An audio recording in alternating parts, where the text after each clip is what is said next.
আসসালামু আলাইকুম সবাইকে, কেমন আছেন সবাই? আমি আল্লাহর রহমতে ভালো আছি। Welcome back to my channel Mukta's handicraft and welcome back to my new another video.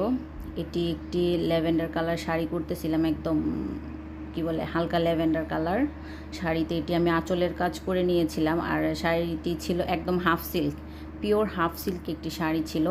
Half silk শাড়িতে আমি জাস্ট আঁচলটা একটু গর্জিয়াস করে করছিলাম, আর নিচের পাটটা একটু মোটা রেখে উপরের পাটটা চিকন করে করেছিলাম। নিচের পাটটার ভিডিওটা আমার নিতে খেয়াল নাই বলতে মনে ছিল না তা না, মানে একটু আলসেমির কারণে আর কি নেওয়া হয় নাই। এটা আঁচলের পাশটা বলতে আপনার শাড়ির উপরে যে পাটটা থাকে সেই পাটটা, বুকের পাটটা। এটা বুকের পাটটা আমি একদম চিকন করে দিছি। এইটা ডাবল ডাইস করে দিয়ে জাস্ট একটা ত্রিভুজ আকৃতির চিকন একটা ডাইস দিয়ে করে দিছি।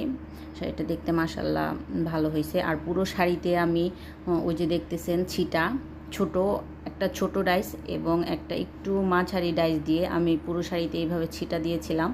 মাশাল্লাহ শাড়িটা দেখতে ভালো হয়েছিল, একদম সিম্পলের মধ্যে খুব ভালো।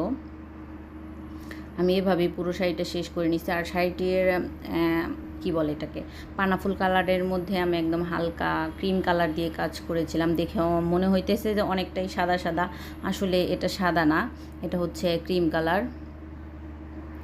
আর কালার গোলানোর কোনো প্রসেসিং জানতে চাইলে অবশ্যই কমেন্ট বক্সে কমেন্টস করবেন, আমি অবশ্যই ভিডিও করার চেষ্টা করব কালার মিক্সিংয়ের।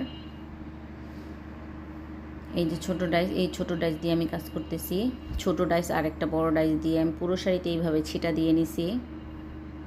তো সবাই ভালো থাকবেন, সুস্থ থাকবেন, আমার সাথেই থাকবেন। আল্লাহ হাফিজ।